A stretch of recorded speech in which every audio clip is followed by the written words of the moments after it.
Հիմա ո՞վ է Շուշին տվել։ Այո, Շուշիի հանձնման պայմանը առաջադրվել է, եթե ոչ ի սկզբանե, համենայն դեպս սկզբնական շրջան։ Շուշին հակամարտությունից եւ ազատագրումից առաջ ունեցել է 90 եւ ավելի տոկոս ադրբեջանական բնակչություն։ Այսինքն դուք ուզում եք ասել, որ 90 եւ ավելի տոկոս ադրբեջանցի բնակչություն ունեցող Շուշի քաղաքը հայկական է իր այդ կարգավիճակով։ Շուշիից առաջ պատերազմը կանգնեցնելու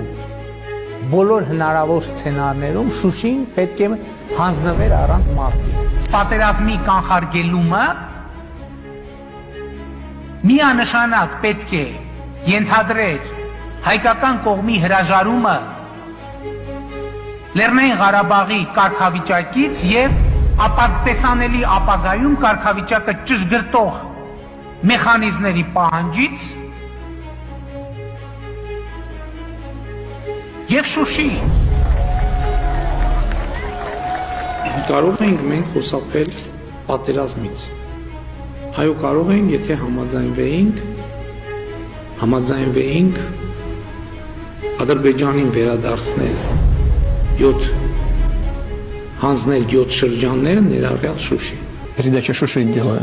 вопрос никогда не ставился. Ինձ շատերը մեղադրում էին հրապարակային, որ տարբերակ է եղել, որ Շուշին կարգավիճակով մնա հայկական, բայց ես այդ հնարավորությունը չեմ օգտագործել։ Пашинян мне прямо сказал, что он видит в этом угрозу для интересов Армении и Карабаха. Мне сейчас не очень понятно, в чем эта угроза была бы.